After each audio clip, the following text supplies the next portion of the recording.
கோவை விமான நிலையம் அருகே கல்லூரி மாணவி கூட்டு பாலியல் வன்கொடுமை செய்யப்பட்ட சம்பவம் நிகழ்ந்த நிலையில் அந்த சம்பவத்தில் நடந்தது என்ன என்பது பற்றிய முழுமையான விவரங்கள் வெளியாகி இருக்கின்றன. சம்பவ இடத்தில் மாணவியின் கிழிந்த ஆடைகள் கிடப்பதாக ஒரு அதிர்ச்சி தகவலும் வெளியாகி இருக்கிறது. மேலும் மர்ம கும்பலை பிடிக்க போலீசார் தனிப்படைகள் அமைத்து தீவிர விசாரணை மேற்கொண்டும் வருகிறார்கள். இது பற்றிய இந்த அண்மை செய்தியை பார்த்து வருகிறோம்.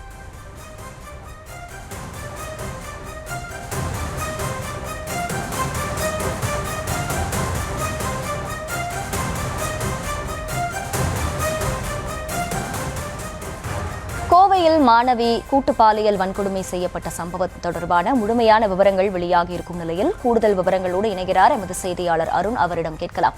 அருண், வணக்கம். சம்பவம் நடந்த இடத்தில் மாணவியின் கிழிந்த ஆடைகள் இருப்பதான அந்த அதிர்ச்சி தகவலும் வெளியாகி இருக்கிறது. கள தகவல்கள் என்ன? மேலும் தனிப்படைகளும் அமைக்கப்பட்டிருக்கு. இது பற்றிய முழு விவரம்.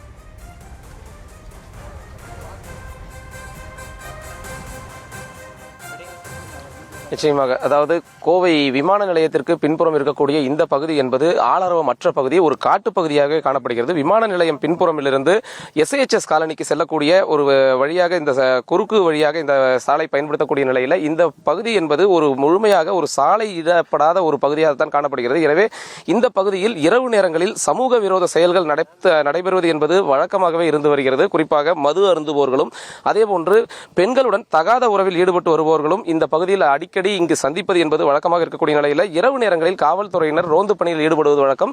சந்தேகத்திற்கிடமான யார் இருந்தாலும் அவர்களை இந்த பகுதியில் இருந்து விரட்டி விடுவது என்பதும் வழக்கமாக இருந்து வருகிறது. இந்த நிலையில் தான் நேற்று இரவு ஒரு 10 மணி அளவில் ஒரு இளைஞன் கல்லூரி மாணவி, அதாவது கோவை பீளமேடு பகுதியில் இருக்கக்கூடிய பிரபலமான ஒரு தனியார் கல்லூரியில் 1ஆம் ஆண்டு பயிலக்கூடிய ஒரு மாணவி, அந்த மாணவி மதுரையைச் சேர்ந்த மாணவி என்று கூறப்படுகிறது. இந்த நிலையில் அந்த மாணவியை அழைத்துக் கொண்டு அந்த இளைஞர் நீண்ட நேரம் இந்த பகுதியில் காரில் தனிமையில் அமர்ந்திருந்திருக்கிறார். காரில் தனிமையில் அமர்ந்திருந்ததை அந்த வழியாக சென்ற 3 இளைஞர்கள் அதை பார்த்திருக்கிறார்கள்.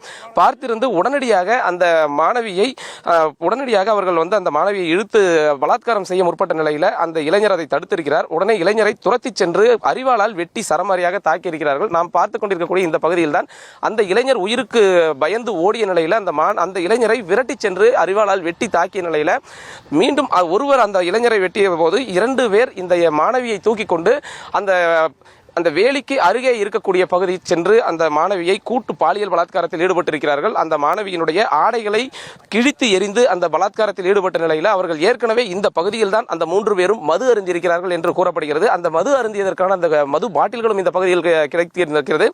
இந்த சூழலில் அந்த இளைஞர் படுகாயங்களுடன் உயிருக்கு போராடிய நிலையில தான் காவல்துறையினரை உடனடியாக அழைத்து தகவல் தெரிவித்திருக்கிறார். இதை அடுத்து பீளமேடு காவல் நிலைய போலீசார் சுமார் ஒரு 11:30 12 மணி அளவில் இங்கு உடனடியாக விரைந்து வந்து பார்த்தபொழுது நிர்வாண கோலத்தில் அந்த மாணவி கிடந்திருக்கிறார்.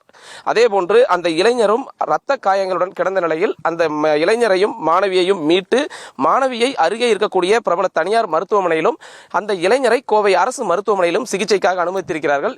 2 பேரையும் அனுமதித்த நிலையில் 3 பேரையும் தேடும் பணியில தீவிரப்படுத்திய காவல்துறையினர் அந்த 3 பேரையும் இந்த பகுதி முழுவதுமாக அவர்கள் தேடிய நிலையிலும் அந்த 3 இளைஞர்களும் தப்பி ஓடி இருக்கிறார்கள். தப்பி ஓடிய இளைஞர்களை பிடிப்பதற்கு தான் இன்று காலை கோவை மாநகர காவல் ஆணையர் சரவணசுந்தரன் உத்தரவின் பேரில் 5 தனிப்படைகளானது அமைக்கப்பட்டிருக்கிறது. இந்த 5 தனிப்படைகளும் ஒவ்வொரு காவல் ஆய்வாளர்கள் தலைமையில் இந்த தனிப்படை அமைக்கப்பட்டு இந்த பகுதி முழுவதுமாக தேடுதல் பணியான தீவிரப்படுத்தப்பட்டு வருகிறது. கடந்த 15 நாட்களுக்கு முன்பாக பீளமேடு பகுதியில் இருக்கக்கூடிய இதே போன்று ஒரு கல்லூரி மாணவி மர்மமான முறையில் காணாமல் போயிருக்கிறார்.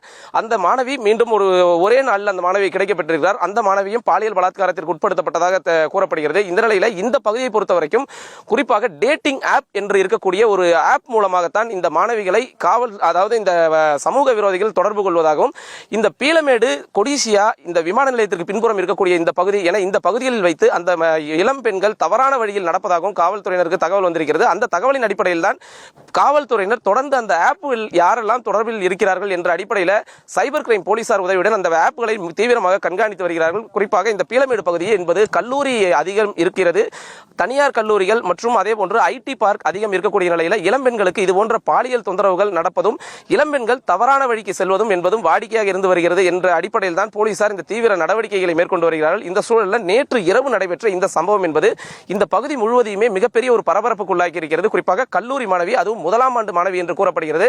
இந்த முதலாம் ஆண்டு மாணவி எதற்காக இங்கு வந்தார், அந்த இளைஞர்கள் யார், எதற்காக அந்த குறிப்பிட்ட இளைஞர் அழைத்து வந்தார், எத்தனை நாட்களாக அவர்களுக்குள் பழக்கம் இருக்கிறது என்பது தொடர்பான பல்வேறு வகையில் போலீசார் விசாரணை மேற்கொண்டு வருகிறார்கள். இந்த தனிப்படை போலீசார் சந்தேகத்திற்கிடமாக ஏற்கனவே இதுபோன்ற பாலியல் குற்றங்களில் யாரெல்லாம் ஈடுபட்டார்கள் என்ற ஒரு பட்டியலை தயார் செய்து அந்த பட்டியலின் அடிப்படையில் தீவிரமான விசாரணை தற்போது மேற்கொண்டு வருகிறார்கள்.